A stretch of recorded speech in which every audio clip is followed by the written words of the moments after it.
Isang magandang araw po sa inyo, Kuya Bari. Ako nga po pala si Marco, kasalukuyang 48 taong gulang. Taong 1995 po nang mapagplanuhan namin ng aking mga kaibigang magbakasyon sana sa isang partikular na puok sa Negros Occidental upang samantalahin ang huling pagkakataong magsama-sama pagkatapos ng aming pagtatapos ng kolehiyo. 5 kaming miyembro sa aming samahan. Ang mga ito'y itago na lang natin sa pangalang Linda, Peter, Ana at June. Pinili naming puntahan muna ay ang sikat na lawa sa Negros Occidental na tinatawag na Balin sa Sayaw. Kuya Bari, wala kaming tiyak na kaalaman patungkol sa tamang daan patungo rito at noong mga panahong iyon ay hindi pa po uso ang mga teknolohiyang nagbibigay ng tamang direksyon kaya't nagtanong-tanong na lamang kami sa mga tao na aming madadaanan. Hanggang sa napadpad po kami sa isang kagubatan. Wala na kaming makitang mga bahay. Hindi na rin makadaan ang aming sasakyan sapagkat maraming mga tumbang puno ang nakaharang.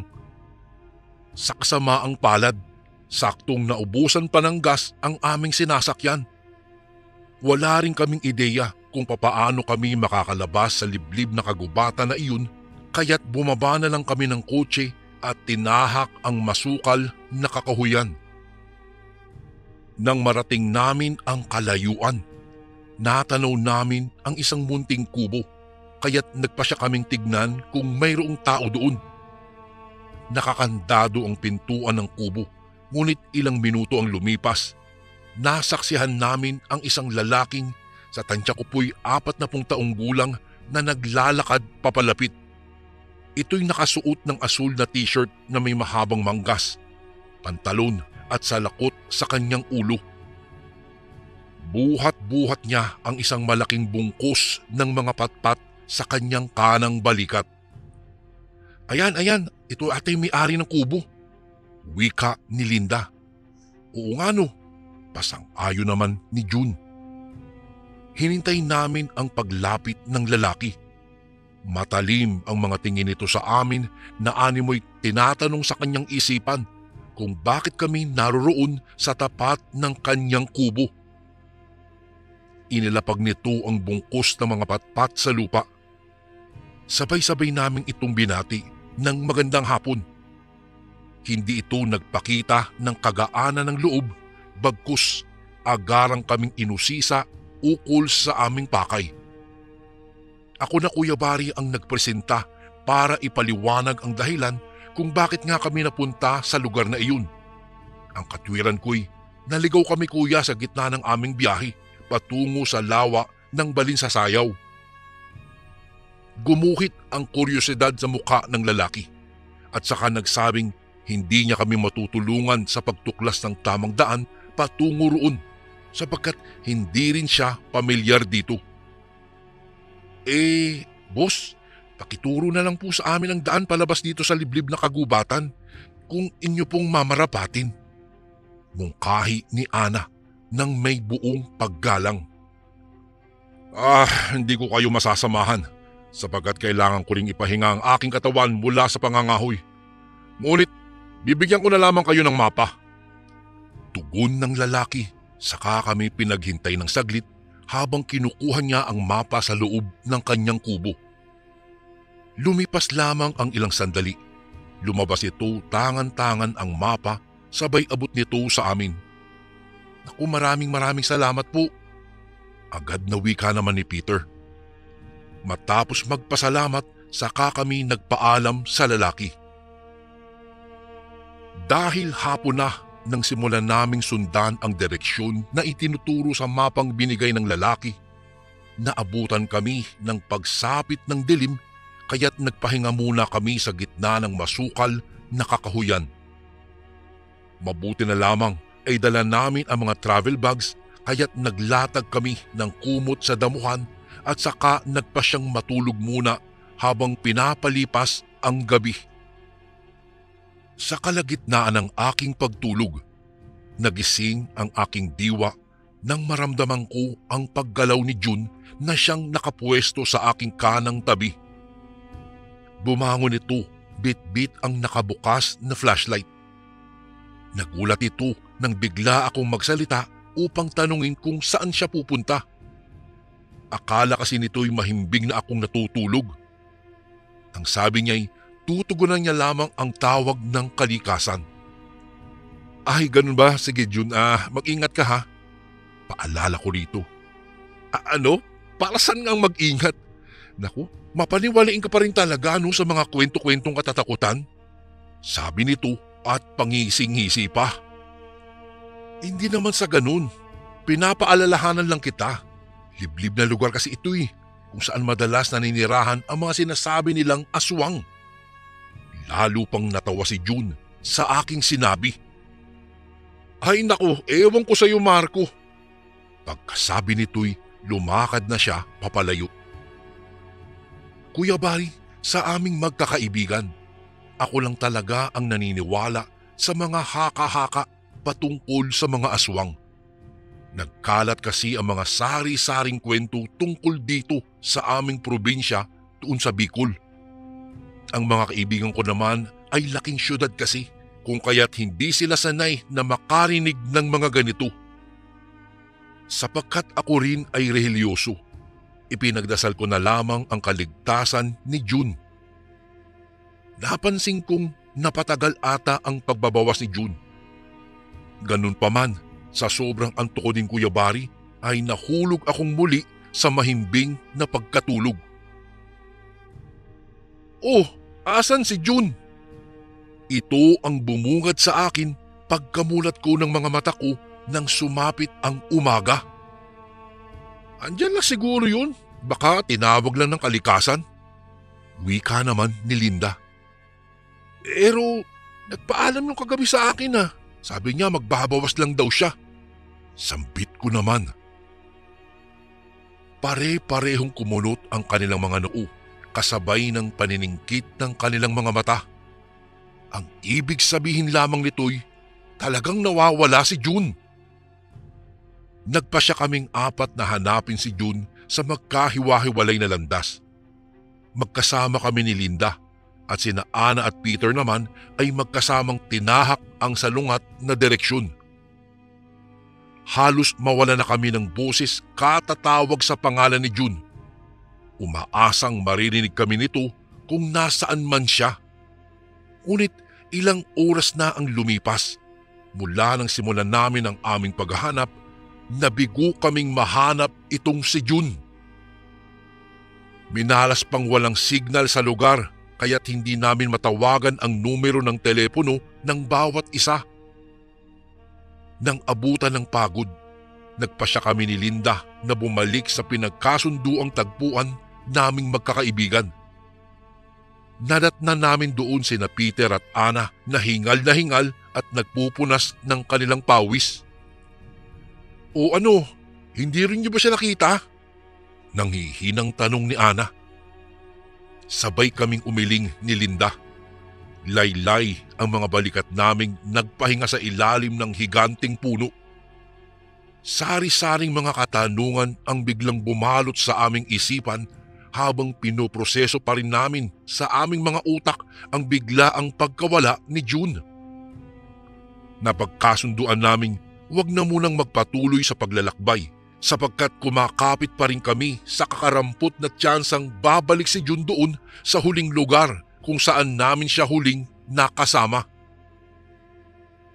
Inabot na naman kami ng gabi, ngunit nabigo lamang kami ulit. Nang sumapit ang hating gabi, napansin kong siguro dahil sa pagod, napakahimbing nang natutulog sina Ana, Linda at Peter, samantalang ako'y ginugulo pa rin ng pagkawala nitong si June. Hanggang sa maya-maya pa'y may naririnig akong kakaibang ingay. Kinuha ko ang aking flashlight saka sinuri ang paligid. Ilang sandali pa'y nahagilap ng liwanag na nililikha ng flashlight ang isang baboy ramo na may kulay dugong mga mata. Batid kong hindi ito ordinaryong hayop base sa kulay ng mga mata nito. Kung hindi ako nagkakamali, ito'y isang aswang. Agad akong kumaripas ng takbo at agresibong sinundan ng baboy ramo ang aking mabibilis na hakbang. Humingi naman ako ng saklolo sa pamamagitan ng pagsigaw, subalit pakiwari ko'y nabigo akong pukawin ang atensyon ng aking mga kaibigang mahimbing pa rin ang tulog. Dahil sa kadiliman ng gabi at dumagdag pa ang aking kabat pagkataranta, hindi ko namalayan ang isang natumbang sanga sa aking harapan kung kaya't natisod ako't natumba sa damuhan. Nabitiwan ko tuloy ang bitbit kong flashlight, ngunit nanginginig man ang mga tuhod ay pinilit kong tumayo upang kunin ito. Ilang metro lamang ang agwat ko sa baboy ramo at dahil sa kakayahan nitong tumakbo ng mabilis, nagtagumpay itong abutan ako. Kinuha ko ang mga nagkalat na patpat at saka pinagpapalo ang baboy ramo kasabay ng mga pagsunggab nito. Patuloy pa rin ako sa paghingi ng saklolo hanggang sa wakas ay nasilayan ko ang imahe ng aking mga kaibigang pinagtutulungan ang baboy ramo na batuhin ng mga putol-putol na kahoy dahilan upang ito'y tumigil sa pagsunggab sa akin. Mabilis na tumakas ang baboy ramo at sa kabila ng aming pagtatangkang ito'y habulin, nabigo lamang kami. Sinasabi ko na nga ba hindi ligtas ang lugar na ito. Ang baboy ramo na iyon ay isang aswang. Sambit ko habang naghihingalo pagkatapos ng ilang minutong pagtakbo. Naku, hindi kaya ang aswang na iyon ang may kagagawan sa pagkawala ni June? Wika naman ni Linda. Napatango kaming lahat. Sa mga sandaling iyong Kuya Bari, batid naming wala ng punto pa ang paghahanap sa aming nawawalang kaibigan sapagkat masakit mang tanggapin. Natitiyak naming ito'y wala ng buhay. Marahil ay nilantaka na ng aswang na nagkukubli sa wangis ng baboy ramo ang mga lamang loob ni June.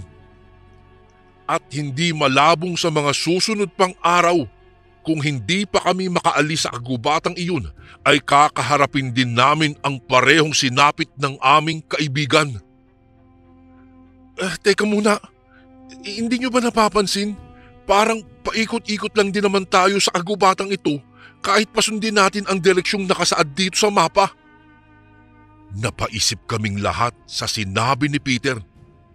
May katotohanan talaga ang kanyang itinuran. Kahit anong landas ang aming tahaking Kuya Bari, hindi pa rin namin matagpuan ang daan papalabas sa kagubatan. Hindi na namin alam ang aming gagawin ng mga sandaling iyon. Bukod sa lalaking nagbigay sa amin noong mapa, wala na kaming ibang nakasalubong na tao na maaaring magturo sa amin ng tamang daan. Tunay ngang napakaliblib ng lugar na ito kung kaya't hindi na nakapagtatakang may aswang talagang naninirahan dito. Subukan kaya nating mas unawain ang direksyong nakasaad dyan sa mapa. Baka kasi nagkamali lang tayo nung una. Suwestyon naman ito ni Ana. Dahil wala namang kaming ibang mapagpipilian, nagpatuloy na lamang kami ulit sa paglalakbay sa tulong nung mapang ibinigay sa amin ng lalaking nakilala namin sa kalagitnaan ng aming pagkaligaw.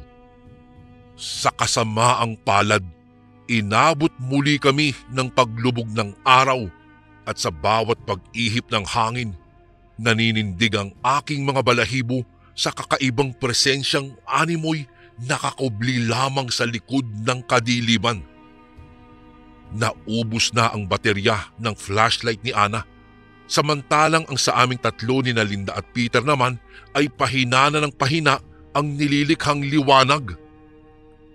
Kung kaya't sa aming bawat paghakbang ay tinitiyak naming magkakahawak ang bawat isa upang siguraduhing walang mawawala. Lumipas muli ang isa pang araw. Tuluyan nang naubos ang enerhiya ng baterya ng aming mga flashlight. kaya't ginamitan namin ang aming mga dipindot na cellphone na kaya ring maglikha ng ilaw. Subalit napakahina lamang. Sapat pa naman ang aming daladalang mga delatang pagkain at tubig na sasapat pa ng ilang araw. Ang tanging problema na lang namin ay kung papaano makakalabas sa gubat na iyon. 2 gabi na rin kaming walang tulog sapagkat natatakot kaming habang wala kami sa kamalayan ay sakaling bigla na lamang sumalakay ang aswang kung kaya't minaigi naming manatiling mulat ang mga mata. Ay, grabe. Hindi ko na kayang labanan ang aking pagkaantok. Saad ni Linda kasabay ng mulit-muling paghikab nito. Ako rin. Pagsang-ayon naman ni Ana. Bilang mga lalaki sa samahan, nagpasya kami ni Peter na magbantay sa paligid habang natutulog ang 2 naming kaibigang babae.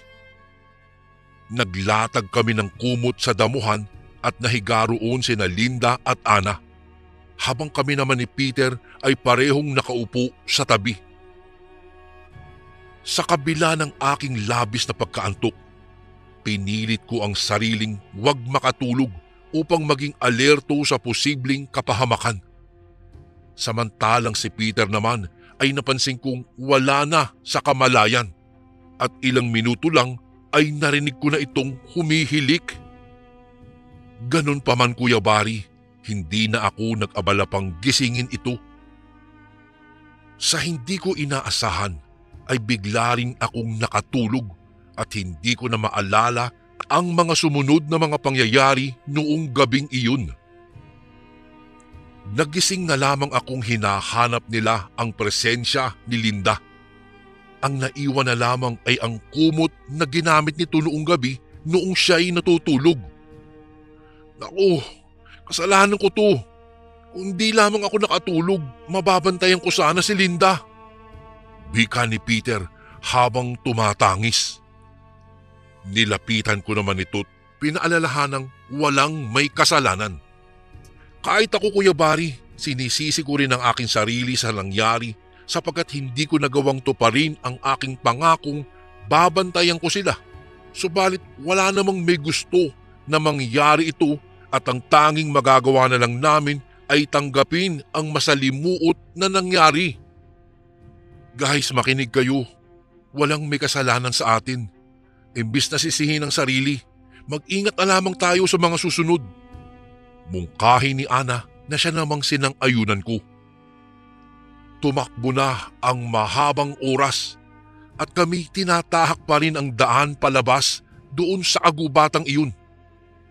Subalit kahit anong direksyon ng aming sundin, tila ba'y nagpapaikot-ikot lamang talaga kami sa lugar na ito. Hanggang sa isang araw, sa gitna ng aming muling paglalakbay, napukaw ang aming atensyon sa isang bungkus ng mga patpat na nakalatag sa lupa. Ang ibig sabihin lamang nito'y mayroong nangangahoy roon sa agubatang iyon at kung makita namin ito'y maaari kami nitong matulungan sa paglabas sa gubat na iyon. Nag-antay kami. Nanatili kami sa tabi ng bungkus ng mga patpat at hinihintay ang pagdating ng may-ari nito. Subalit inabot na kami ng halos 2 oras ay nabigo kaming makita ang may-ari noon. Maya-maya lamang ay isang ligaw na baboy ramo ang biglang tumambad sa amin. Kung hindi kami nagkakamali, ito ang parehong baboy ramo na sumalaki sa akin noong isang gabi. Pumosisyon ito sa aming harapan at saka inilabas ang matutulis nitong mga pangil. Agad nitong sinunggaban si Peter, kaya naman dali-dali kami kumuha ng matigas na biyak na kahoy ni Ana upang paluin ang baboy ramo, subalit hindi katulad noong unang pagkakataong nakainkwentro namin ito. Tila ba nakapag-ipon ito ng mas malaking halaga ng lakas. Nasugatan si Peter sa kanyang balikat mula sa matutulis na pangil ng baboy ramo. Ngunit patuloy pa rin itong nilabanan ang baboy ramong nakaposisyon sa kanyang ibabaw. Walang naitulong ang mga pagpalo namin ni Ana dahil sa taglay na lakas ng nagbabalat kayong aswang, hanggang sa napako na lamang kami sa aming kinatatayuan nang dumanak ang dugo sa paligid, dulot ng malaking sugat na tinamo ni Peter sa kanyang leeg. Nagpatuloy lamang ang baboy ramo sa pagwasak ng kanyang balat, at habang tumatagal ay parami ng parami ang dugong nagkalat sa lupa. Mas makakabuti pang tumakbo na tayo, mungkahi ni Ana. Gustuhin ko mang pumayag, Kuya Barry, ngunit iniisip ko pa rin ang kapakanan ni Peter at hindi magandang ideyang basta na lamang siyang iwanan sa kamay ng aswang na nakakubli sa wangis ng baboy ramo. Hindi ako nakapagbitiw ng tugon sapagkat pinoproseso ko pa rin sa aking utak ang sinapit ni Peter habang binabalot ng mga ungol nito ang kawalan. "Halika na! Takbo na!" sigaw ni Marco. Bumalik ako sa ulirat nang bigla na lamang hilahin ni Ana ang braso ko at saka kumaripas na kami ng takbo. Naghanap kami ng matataguan hanggang sa nakahanap kami ng isang higanting bato sa tabi ng isang sapa at nagpasyang magtago sa likod nito. Nagkandaiyak na kami. Hindi namin alam ang gagawin namin ng mga sandaling iyon. Nakakatakot talaga ang aswang na ito. Ilang minuto pa'y nasasaksihan na namin ang pagdating ng baboy ramo na animoy iniinspeksyon ang paligid. Siguro'y nararamdaman nito ang aming presensya, kaya naman pinilit namin ni Ana na huwag lumika ng kahit anumang ingay na maaaring makatawag pansin sa aswang na ito. Maya-maya pa'y narinig naming tila nawala na ang paghakbang ng baboy ramo. At ilang sandali lamang ay isang pamilyar na lalaki ang aming nasaksihang papalapit sa sapa mula sa hindi kalayuan. Ang lalaking nagbigay sa amin ng mapa. Nakita naming wala itong sapin sa mga paa. Ang mga kamay at paa nito'y puno ng mantsa ng dugo. Tumungo ito sa sapa at saka naghugas ng kanyang katawan. Ang lalaking ito ang may-ari ng kubong natagpuan namin sa kalagitnaan ng aming pagkaligaw. Hindi kaya siya ang aswang na nagbabalat kayo bilang isang baboy ramo? Ito ang mga katanungan sa amin nila Ana. Pero hindi tayo sigurado. Baka naman galing siya sa pangangaso o kaya pinaslang niya ang baboy ramo. Balik kong tanong sa kanya. Akma na sanang tutugon si Ana nang mapansin namin ang pagtigil ng lalaki mula sa paghuhugas ng kanyang katawan. Nagpalingon-lingon ito at sa paligid niya ay tila ba'y mayroon itong hinahanap. Tumayo ito at saka naglakad ng dahan-dahan patungo sa higanting bato kung saan kami nagtatago. Tinakpan namin ang aming mga palad ang aming bibig habang nanginginig na sa takot. Ang bawat hakbang nito'y palapit ng palapit sa amin hanggang sa hindi ko inaasahan ang biglang pag-alis ni Ana sa aming pwesto at saka kumaripas ng takbo papalayo. Dahil dito, Kuya Barry, natunto ng lalaki ang aming pinagtataguan. Tumakbo na rin ako ng mabilis at nang saglit akong lumingon sa aking likuran ay nasilayan ko ang lalaking hinahabol kami habang nakalabas ang kanyang mga pangil.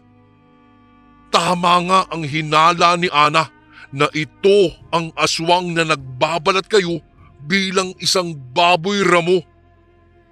Pumunta si Ana sa kanang daan at pinili ko naman ang salungat na direksyon. Sumunod ang lalaki sa daang tinungo ni Ana habang ako'y nagpatuloy sa pagtahak ng landas patungo sa walang katiyakan. Halos mag-iisang oras na rin ang lumipas nang hindi ko na muling mahagilap si Ana at ang aswang. Nangingiyak-ngiyak na ako at nangangamba para kay Ana kung kaya't tinawag ko ang pangalan niya at nagpasikot-sikot sa kagubatan. Subalit ang natagpuan ko na lamang ay ang duguan at punit-punit na damit nito na kanyang suot-suot bago kami nagkahiwalay ng landas. Sa pakiwari ko, ako na lamang ang natitirang buhay sa aming magkakaibigan at wala akong ideya kung papaano ko malalagpasan ang pagsalakay ng aswang, gayong mali naman ang direksyong nakasaad sa mapang ito. Nilinlang lamang kami ng lalaki at sinadya niyang lalo kaming iligaw sa pamamagitan ng mapa upang mapadali ang kanyang pagsalakay. Sa kabila ng kawalan ng pag-asang makaalis na sa gitna ng liblib ng kagubatang puno ng kahindik-hindik na mga pangyayari, pinagpatuloy ko na lamang ang aking paglalakbay. Palagi ko ring tinitiyak na mayroon akong hawak na matigas na biyak na kahoy bilang panangga sa aswang kung sakali mang muli itong sumalakay. Matindi na ang pagod ko. Nanginginig na ang aking mga tuhod. Ngunit hindi pa rin ako humihinto dahil baka biglang sumalakay na naman ang aswang. Isang gabi na naman ang sumapit. Hindi ko hinayaang maghari ang antok sapagkat kailangan kong maging alerto sa mga darating na panganib. Nagpahinga muna ako sa likod ng isang malaking palumpong ng mga damo at saglit na uminom ng tubig upang mapawi ang aking pagkauhaw. Bukod sa tunog ng malakas na simoy ng hangin, ay naririnig ko rin ang huni ng mga kuliglig. Kung hindi dahil sa sinag ng buwan at mga bituin sa langit, wala akong maaaninag sa kapaligiran bagkus ang mga alitaptap na nagliliparan. Sa kaunting sandali, muling bumalik ang galak sa aking puso habang pinagmamasdan ang nililikha nilang liwanag. Subalit, agad ding maglalaho ang ngiting sumisilay sa aking mga labi nang maulinigan ko ang kakaibang yabag ng mga paa. Inihanda ko kaagad ang aking sarili laban sa masamang presensya na tila paparating. Maya-maya pa, isang lalaki ang dumating at nanindig ang aking mga balahibo sa kulay dugo nitong mga balintataw. Hindi ko pa man lubos na nasilayan ang pagmumukha nito. Batid ko, ito ang aswang na pumaslang sa aking mga kaibigan. Magaling. Dapat kang magpasalamat na hanggang ngayon ay buhay ka pa rin. Pang-uuyam ng lalaki kasabay ng mapang-insultong halakhak nito. Pakiusap naman. Hayaan mo na ako mabuhay. Tutal, pinaslang mo na ang mga kaibigan ko. Pagmamakaawa ko sa lalaki, bagamat batid kong hindi nakakaramdam ng simpatya ang mga katulad niyang kampon ng kadiliman. Binalot ng panandali ang katahimikan ang paligid. Ang aswang ay nagbigay ng reaksyong animoy pinag-iisipan ang kanyang sunod na gagawin sa akin. Subalit hindi ko inaasahan. Bigla nitong inilabas ang kanyang matutulis na mga pangil. Pasensya na iho, hindi ako nakakaramdam talaga ng awa eh. Wika nito sa akin. Mabilis akong kumaripas ng takbo at hindi na nag-abala pang maghanap ng mapagtataguan sapagkat batid kong mahahanap at mahahanap niya lamang din ako kahit saan man ako magpunta. Bagkus, nagpatuloy lamang ako sa aking pagtakbo. Ang importante ay makalayo ako sa kanya at hindi niya ako maabutan. Tumatagaktak na ang malamig kong pawis mula sa aking noo at nanghihina na rin ang aking mga tuhod. Hindi ko na alam dahil anumang sandali ay maaari na akong mawala ng balanse at hindi na makabangon pa dulot ng labis na kapaguran. Ngunit sa tubing napanghihinaan ako ng loob, tumatakbo sa aking isipan ang kagustuhan kong mabuhay pa ng matagal, kung kaya't pilit ko pa ring inihahakbang ang aking mga paa. Subalit, dumating ako sa puntong wala na akong magawa na kahit na ano pang pampalubag ko sa aking sarili. Tuluyan akong nawalan ng pisikal na lakas at hinayaan na lamang ang sariling yakapin ang lupa. Ang tanging nagawa ko na lamang ay ang sumigaw at humingi ng saklolo. Umaasa pa ring may makakarinig ng aking hiyaw.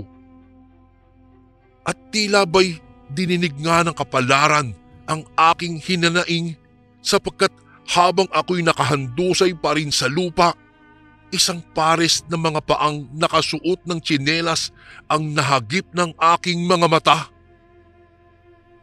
Tumingala ako upang tuklasin kung sino ang nagmamay-ari nito, at tumambad ang isang hindi pamilyar na lalaki na may daladalang itak na nakasukbit sa kanyang baywang. "Oh, ano nangyari sa iyo? Ayos ka lang ba, iho?" Wika ng lalaki sa nag-aalalang tono. Inahabol po ako ng aswang," tugon ko habang tumatangis. Tinulungan ako nitong makatayo at ilang sandali pa dumating ang lalaking aswang. "Ayan, siya po yung aswang," wika ko sa lalaking tumulong sa akin.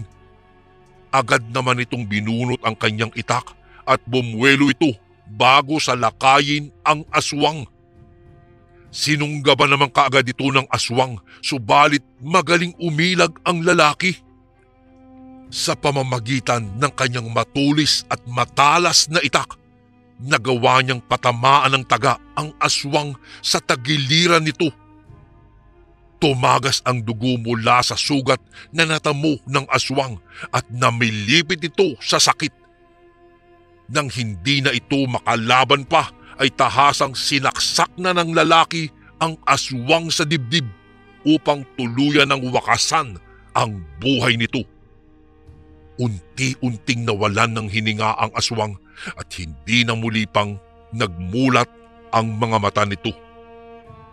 Humihingal na nagpasalamat ako sa lalaking tumulong sa akin at isinalaysay ko sa kanya kung papaano ako nakarating sa kagubatan kasama ang mga namatay kong mga kaibigan at ang tungkol sa mapang ibinigay ng aswang kung saan ay maling direksyon ang nakasaad. Ayon sa lalaki, nilinlang lamang kami umano ng aswang na iyon sa pamamagitan ng pagbibigay ng mapa. Dagdag pa niya, habang daw hindi nasusunog ang mapa ay hindi ako makakaalis daw sa kagubatang iyon, kaya't pinayuhan niya akong sunugin kaagad ito. Sakto namang may daladala siyang posporo at iniabot ito sa akin. Habang sinusunog ko ang mapa, nagwika ang lalaki na napakaswerte ko daw dahil nangangahoy lamang siya malapit kung saan niya ako natagpuan. Kwento pa niya, hindi lang daw ito ang unang pagkakataon na mayroong naligaw sa lugar na iyon. Marahil yung baboy ramo ang paulit-ulit na nambibiktima ng mga taong napapadaan sa lugar na iyon. Matapos na sunugin ang mapa, sumama na ako sa lalaki at ihahatid daw niya ako palabas sa kagubatang iyon. Nakakalungkot man, iniwanan ko na ang mga kaibigan kong yumao sa kagubatang iyon. Matagumpay naman akong nakabalik sa bayan at nakauwing ligtas sa aming bahay. Magpahanggang ngayong Kuya Bari, hindi ko pa rin talaga malilimutan at hindi ko maalis sa aking isipan ang masalimuot na alaala tungkol sa sinapit ng aking mga kaibigan. Ganun pa man, buong buhay kong ipinagpapasalamat sa lalaking tumulong sa akin ang pagkaligtas ko mula sa marahas na mga kamay ng aswang dahil lamang sa isang maling biyahe sa Negros Occidental. Hanggang dito na lang po ang aking kwento, Kuya Bari. Maraming salamat po kung sakaling mabasa niyo po ito sa mga darating na araw. Lubos na gumagalang, Marco.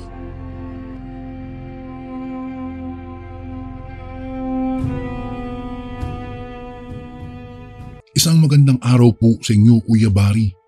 Ako nga po pala si Patrick, kasalukuyang nakatira dito sa bayan ng Batangas.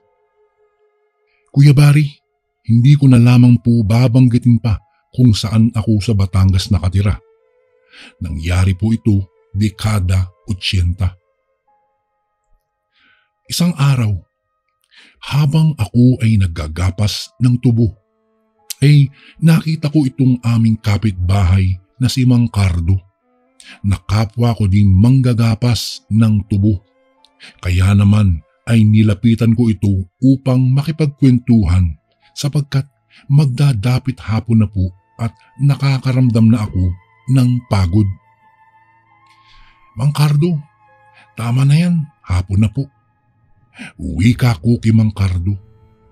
O Patrick, ikaw pala yan. Akala ko kung sino na. Oh, pauwi ka na ba? Tanong sa akin ni Mang Cardo. Sabay na po tayo umuwi. Anyaya ko. Ganun ba? O sige, sabay na nga tayo. Hintayin mo ako saglit at tatapusin ko lang itong paggagapas ko. Ay, sige po. Ay, nga po pala, may tatanong po ako. Totoo po ba yung sabi-sabi na may aswang daw po dito sa lugar na ito tuwing sasapit ang gabi? Tanong ko kay Mang Cardo. Oo, kaya halos lahat ng manggagapas dito ay hindi nagpapaabot ng hapon. Kung kaya't hanggat may araw pa ay nagsisipag-uwian na ang mga manggagapas dito. Tugon ni Mang Cardo. Naku, naniniwala ho pala kayo sa mga sabi-sabi ng iba? Mang Cardo, kasi ho ako, hanggat hindi ko ho nakikita ang aswang sa harapan ko, ay hindi po ako talaga naniniwala. Anya ko sa kanya. Nasa sayo yan kung maniniwala ka ba o hindi. Basta ako, naniniwala ako sa ganyang sabi-sabi. O siya, tapos na ako, halika na. Habang naglalakad kami pauwi ni Mang Cardo, ay nagtanong-tanong ako dito. Mang Cardo, matagal na ho ba kayo dito sa trabahong ito? Oo, matagal na ako dito.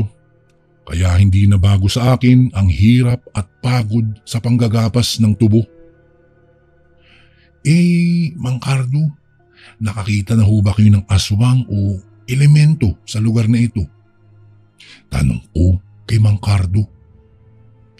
Anya pa, nakakita na siya umano ng mga nilalang, lalong-lalo na ang tungkol sa aswang. Dahil yung dati niyang kasamahan sa panggagapas ay nakita na lang na wakwak ang tiyan nito at wala na itong buhay. Maging ang lamang loob nito ay nawawala. Kaya simula noong nangyari iyon, lahat ng trabahador hindi na nagpapaabot pa ng hapon. Wala naman akong nasagot sa sinabing iyon ni Mang Cardo dahil sa naging pag-uusap namin ay hindi ko napansin na halos nasa tapat na pala kami ng kanyang bahay. O paano Patrick, papasok na ako sa bahay. Ay sige po Mang Cardo, bukas na lang po ulit tayong magkita at papauwi na po ako. Sagot ko kay Mang Cardo. Umuwi na nga ako upang makapagpahinga na rin sapagkat napapagod ako ng sobra sa aking pagtatrabaho noong maghapon na iyon. Noong makarating na ako sa aming bahay ay sakto naman na kakatapos lang magluto ng pagkain ng aking ina. Nandito ka na pala Patrick. Kamusta ang maghapon mo? Ay, ayun po, ito, pagod na pagod po. Buntong hiningang sagot ko. Ay, ganun ba? O siya. Tara na't maghapunan na tayo para makapagpahinga ka na. Wika ng aking ina. Sige po, Nay, salamat po. Habang naghahapunan na kami, ay naisipan kong tanungin ang aking ina kung totoo ba iyong sabi-sabi sa gapasan ng tubo. Nay, may tatanong po ako sa inyo. Totoo po ba yung sabi-sabi na may aswang sa tubuhan sa tuwing sasapit ang gabi? Tanong ko sa aking ina. Oh, bakit mo naman naitanong yan? Ano bang meron? Wala naman ho, inay. Matapos akong kumain, ay agad na akong umakyat at nahiga sa aking kwarto para makatulog na at makapagpahinga ng maaga. Habang nakahiga ako, ay naisipan kong magpaabot kay ako ng gabi sa tubuhan para malaman ko kung talagang totoo ang sinasabi nila na may aswang. Kaya bumaba agad ako upang pasimple akong nagbalot ng asin at bawang sa isang plastik at agad akong bumalik sa pagkakahiga ko upang hindi ako makita ng aking ina. Habang nakahiga ako ay hindi ko namalayan na nakatulog na pala ako at umaga na nang magising ako. Kung kaya, agad akong bumangon upang makapaghanda na para sa pagpunta sa tubuhan. Sakto namang nakita ko si Mang Cardo na padaan na sa aming tahanan. Kaya tinawag ko ito kaagad. Mang Cardo, magandang umaga po sa inyo. Oh, Patrick, ikaw pala. Magandang umaga din sa inyo. Tutungo ka na ba sa gapasan? Opo, Mang Cardo. Teka, magpapaalam po muna ako sa aking ina. Nay. Paalis na po ako. Pagpapaalam ko sa aking ina. O sige anak, mag-iingat ka ha. Huwag kang magpapagabi sa pag-uwi ha. At alam mo namang delikado paggabi na. Opo, Nay, wala pong problema. O tara na, Mang Cardo. Sasabay na po ako sa inyo. Habang kami ay naglalakad, naitanong ko ito kay Mang Cardo. Mang Cardo, meron sana akong hihilingin eh. Mang Cardo, pwede mo ba akong samahan mamayang gabi? Kasi po, nais ko sanang malaman kung talagang totoo ang sinasabi niyo. Ano? Nahihibang ka naman talaga, Patrick. Nag-iisip ka ba? Opo. Sige na, Mang Cardo. Hanggang 9:00 lang naman tayo doon.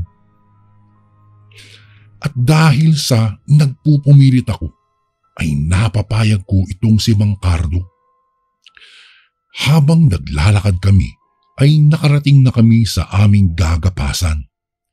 At agad akong humiwalay kay Mang Cardo. O Mang Cardo, mamaya po ha, pupuntahan na lang kita dito ulit sa pwesto mo. Ay naku, sige Patrick, magkita tayo mamaya. Habang naggagapas ako, ay natatanong ko sa di kalayuan si Mang Cardo na nagtatabas ito ng mga patay na puno ng tubo. At dahil sa kuryosidad ko, ay pinuntahan ko ito. Mang Cardo, ano po ang gagawin niyo dyan? Bakit niyo po tinatambak niyo yan? Tanong ko sa kanya. Magagamit natin ito mamaya, Patrick. O teka, parang ang aga mo yata pumunta dito sa pwesto ko ah. Tapos ka na ba sa ginagawa mo? Tanong ni Mang Cardo sa akin. Ay, hindi pa po. Nakikita ko lang kasi kayong nagtatambak kaya pinuntahan ko po kayo dito. Ganun ba? Itong ginagawa ko, maaari tayong magtago dito mamaya. Pwede tayong pumasok dito sa loob mamaya para makapagtago tayo sa kung anumang pwedeng mangyari sa atin dito. Ganun po ba? Ay sige po. Sige po, babalik na po ako sa aking pwesto. Habang naggagapas ako, ay hindi ko napansin na hapon na pala. Tila ang bilis ng takbo ng oras. Kaya agad akong bumalik kay Mang Cardo.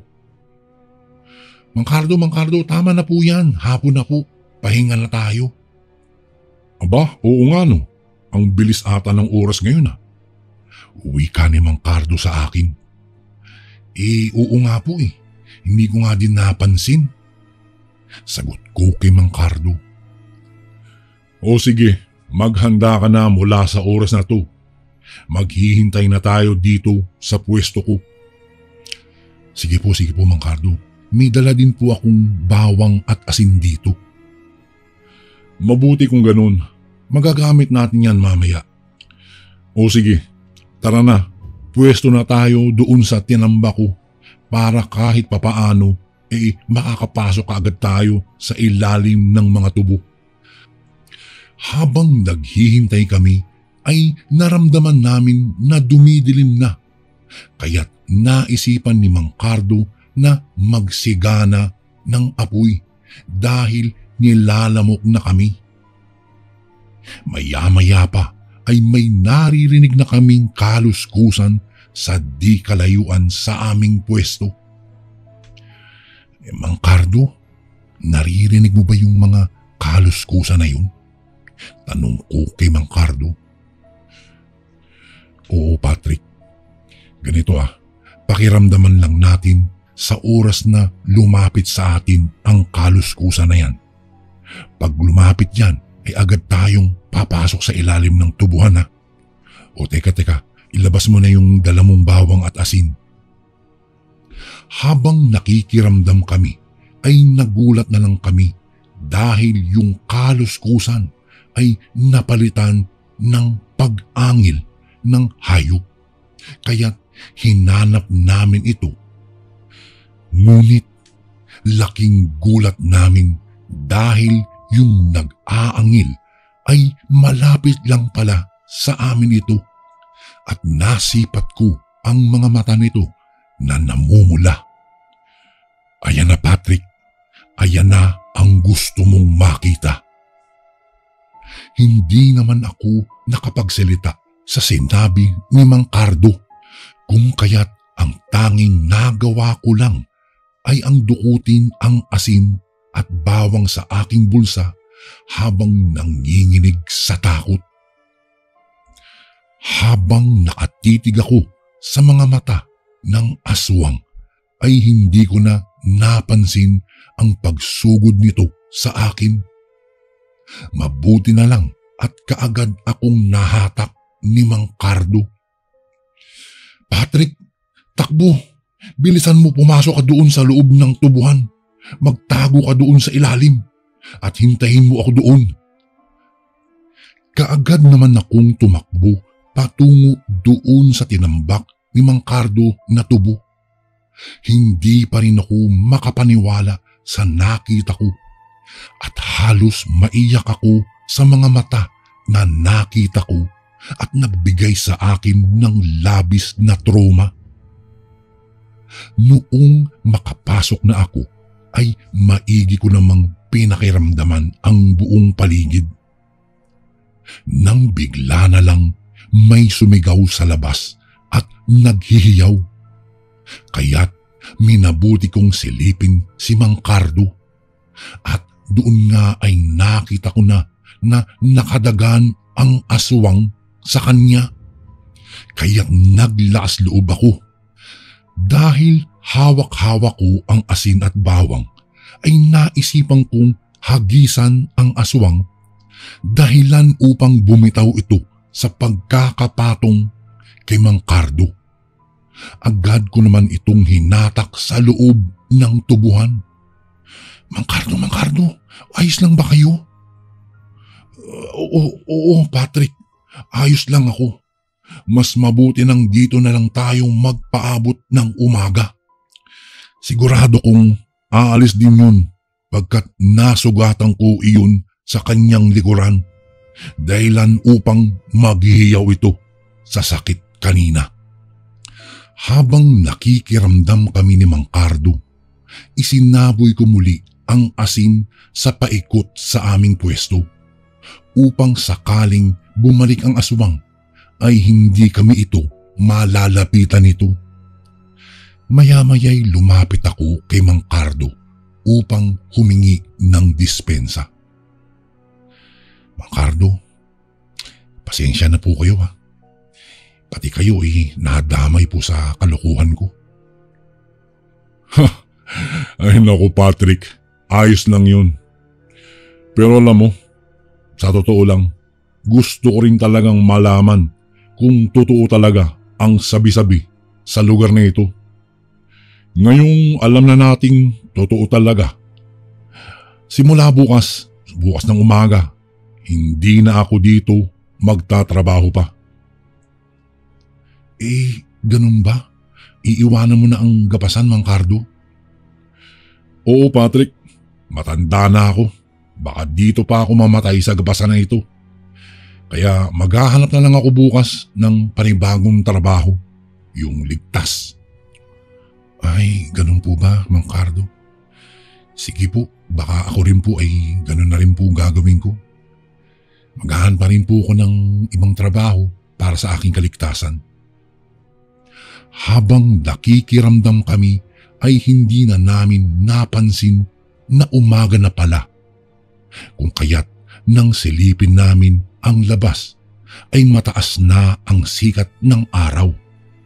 Kaya't kaagad kaming umalis ni Mang Cardo sa lugar na iyon. Magmula po noon, Kuya Barry, ay hindi ko po malilimutan ang aking karanasan na ito.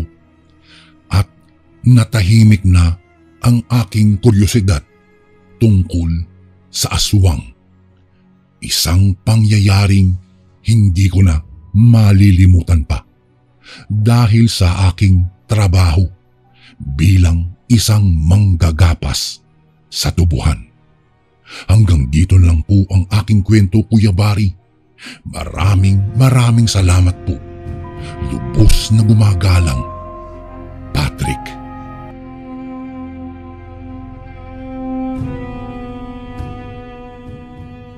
Mapagpalang araw sa inyo, Kuya Barry. Itago mo na lang po ako sa pangalang Jonard. Nakatira dito sa isang bayan sa lalawigan ng Leyte at kasalukuyan nagtatrabaho bilang gwardiya. Nais ko lang pong ibahagi sa inyo ang karanasan kong ito noong minsan na akong makabili ng karne ng tao. Bale, Kuya Barry, nangyari ito dekada 80 at nung mga panahong iyon ay binatilyo pa lamang ako.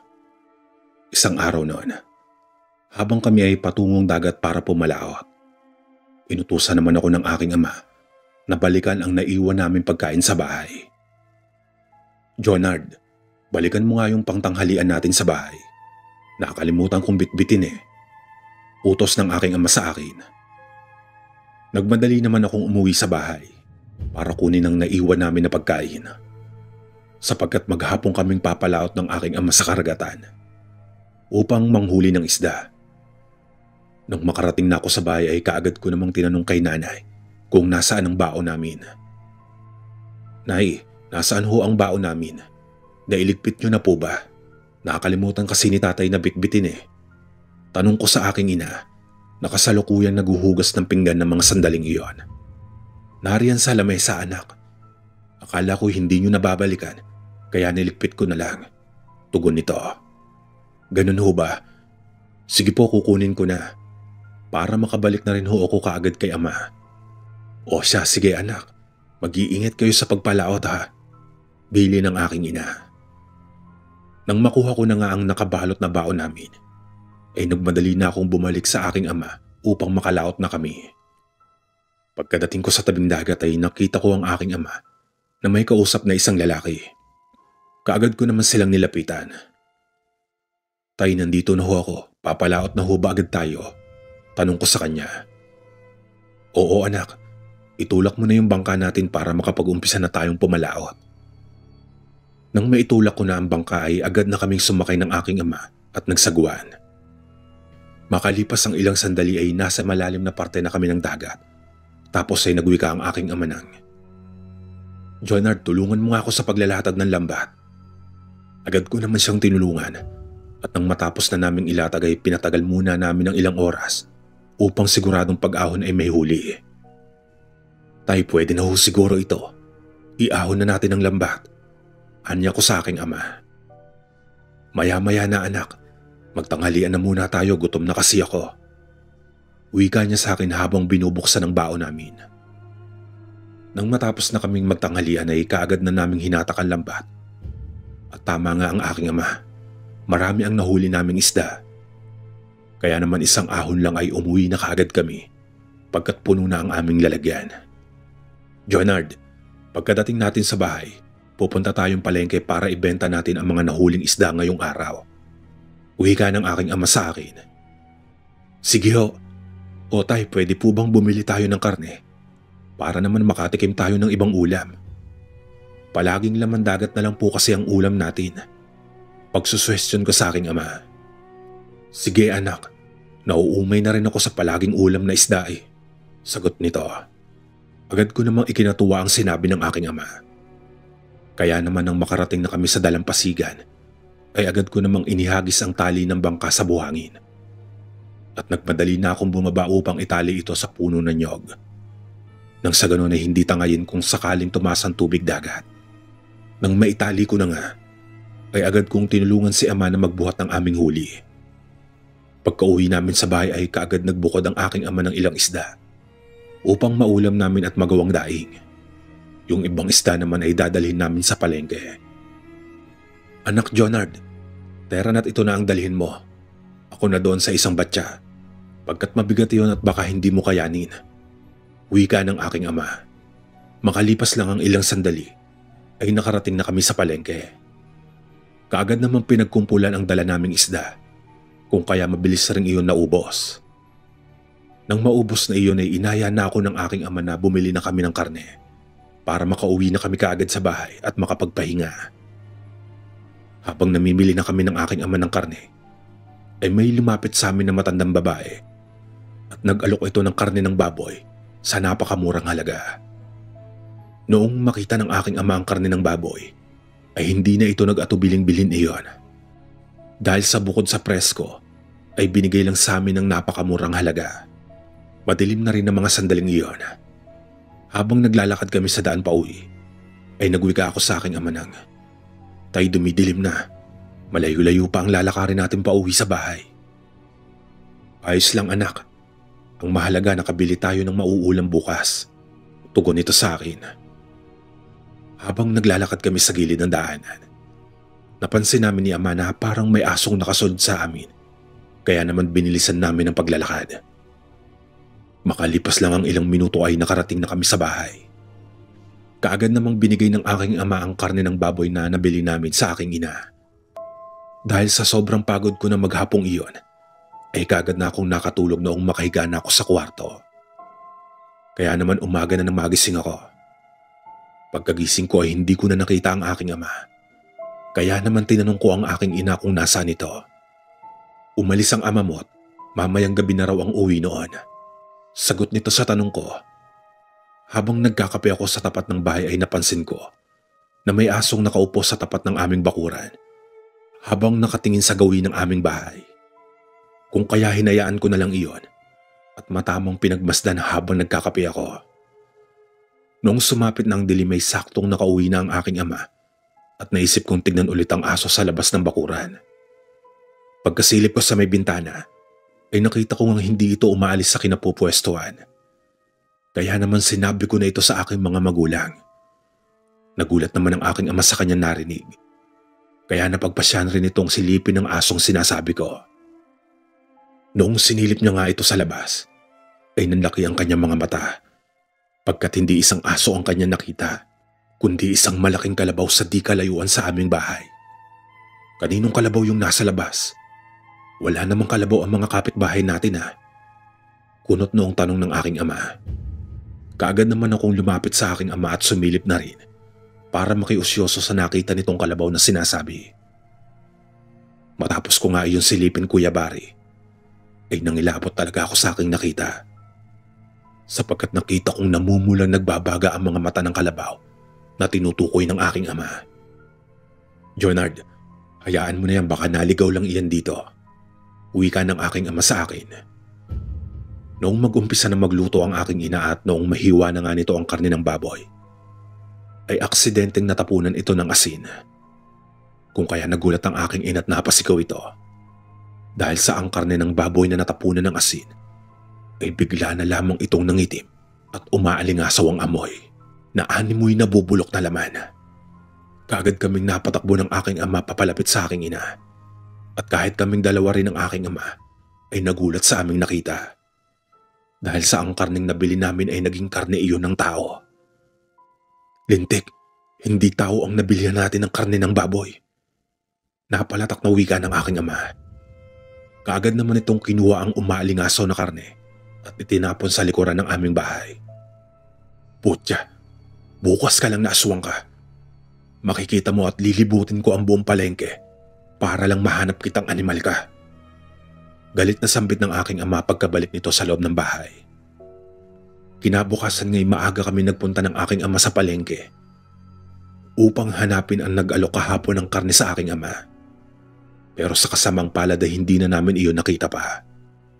Kaya naman napagpasya na namin umuwi at naisip na lang ng aking ama na baka lumipat na iyon ng ibang lugar. At marahil ay doon naman iyon maghanap ng mabibiktimang tao na nais siyang gawin ng animal na aswang.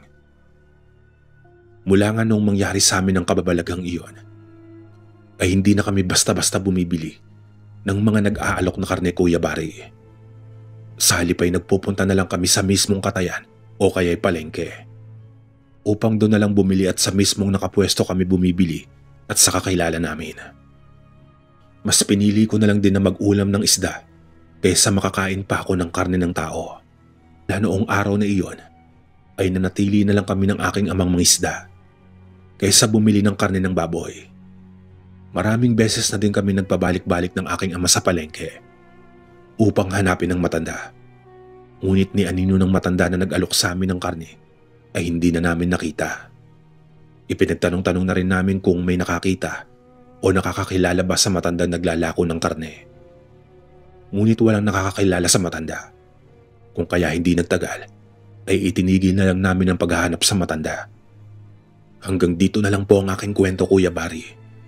Naway may napulot na aral ang mga nakikinig sa karanasan kong ito. Na huwag basta-basta bumili ng mga alok-alok lang na paninda.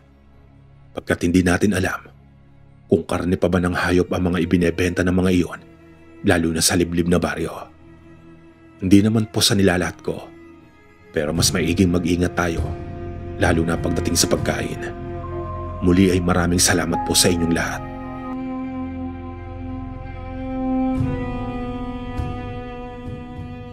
Bago ko po simulang ibahagi ang karanasan kong ito, nais ko lang po muna kayong batiin ng isang maganda at mapagpalang araw sa lahat ng tagapakinig sa channel ninyo. Lalong-lalo na sa ating butihing narrator na si Kuya Barry. Itago niyo na lang po ako sa pangalang Maring. Edad 56 na sa kasalukuyan at naninirahan dito sa Ilocos. Nais ko pong ibahagi sa inyo ang kwentong hango sa tunay kong karanasan noong ako ay mag-asawa at mapadpad dito sa probinsya ng Ilocos. Itago na lang natin sa pangalang Kaloy ang aking asawa. Konting paliwanag lang po, Kuya Barry. Ako po ay laking Mindoro at nagpasya na makipagsapalaran sa Manila para sa aking mga magulang na nung mga panahon na iyon ay matanda at hindi na makakapagtrabaho sa bukid. Kaya naman nang may nag-alok sa akin na pumunta sa Maynila, ay hindi na ako nagpaligoy-ligoy pa at agad na sumama. Bali, tagahugas po ng plato ang naging trabaho ko sa isang karinderya sa bandang Divisoria. Hanggang sa makilala ko ang aking napangasawa na si Kaloy. Si Kaloy ay isang kargador ng mga gulay at araw-araw na nagpapabalik-balik sa karinderya kung saan ako nagtatrabaho at naging magkakilala kami hanggang sa manligaw na nga ito. Sa loob ng 1 taon namin magnobyo at nobya ay nagpasya kami magsama na at nang mabalitaan kong pumanaw na ang aking ina ay agad na kaming umuwi sa Mindoro para ipakilala sa pamilya ko at nagpakasal na rin doon. Matapos kami ay kasal ay kaagad kaming bumalik sa Maynila para magtrabaho at makapag-ipon. 3 buwan nang makabalik kami sa Maynila nang malaman ko na ipinagbubuntis ko na ang unang anak namin ni Kaloy. Agad namin iyong ikinabahala dahil na rin sa hirap ng buhay namin sa Maynila at hindi nasasapat ang sasahuri ng aking asawa. Dahil sa mga bayarin namin sa bahay at iba pang mga pangangailangan. Kahit na nagdadalawang isip ay hindi na ako tumutol pa nang sabihin ng aking asawa na doon kami manirahan sa kanilang probinsya sa Ilocos. Dahil sa wala namang nakatira na sa bahay ng kanyang mga magulang dahil sa wala na ang mga ito. Ang mga kapatid naman ni Kaloy ay hindi niya na alam kung nasaan na. Ang tanging naikwento lang nito sa akin ay noong mga bata pa sila.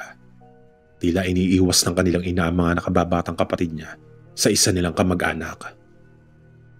Hanggang sa napag-alaman na lang niya na ang 2 nakababatang kapatid niya ay pinaampon sa malayo nilang kaanak. Mula noon ay hindi na niya iyon nakita pang muli hanggang sa mamatay ang kanyang ama't ina. Nang makapag-ipon kami ng kaunting pera, ay agad na kaming umuwi sa probinsya nila Kaloy sa Ilocos. Hindi ko na po babanggitin pa ang pagkakakilanlan ng baryong ito dahil na rin magpasa hanggang ngayon ay dito kami naninirahan at bilang respeto na rin sa mga naninirahan dito. 1:00 ng hapon nang makarating kami ni Kaloy sa kanilang baryo. Tapos ay agad niyang itinuro ang simpleng bahay na gawa sa bato ang pader at ang bubungan naman ay gawa sa pawid na hindi mo talaga maiisip na may nakatira dahil sa butas-butas nitong bubungan. Hindi naman naging balakid iyon. Mabuti na lamang na may nadatnan pa kaming bahay kahit papano. Kaya naman agad na namin iyong nilinis at nagayos ng mga gamit na dala namin mula sa Maynila. At dahil sa wala namang kuryente ang bahay na iyon, ay kakailanganin na bumili ni Kaloy ng gas sa bungad ng baryo. Magdidilim na kasi nang matapos kami magayos, kaya nagmamadali na siyang bumili. Makalipas lang ang ilang minuto, ay may bigla na lamang kumatok sa tarangkahan ng bahay at binanggit ang pangalan ng aking asawa. Tao po. Kaloy, ikaw ba ang dumating? Si Tia Bebang mo ito.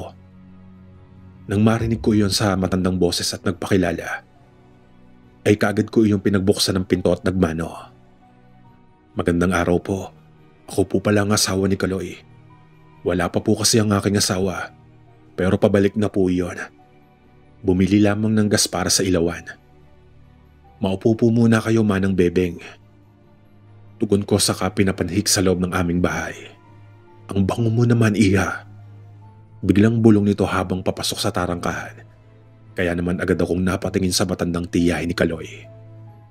Habang umuupo itong matanda, ay napansin ko ang daladala nitong bayong. Na tila may laman dahil sa tumutulong likido mula sa bayong na dalan nito. Nang tignan ko maigi yun, ay napagtanto kong dugo iyon. Manang mukhang galing pa kayo sa pamilihan? Tanong ko sa matanda. Ay oo, Iha. Bumili kasi ako ng ilang iuulam ko mamaya.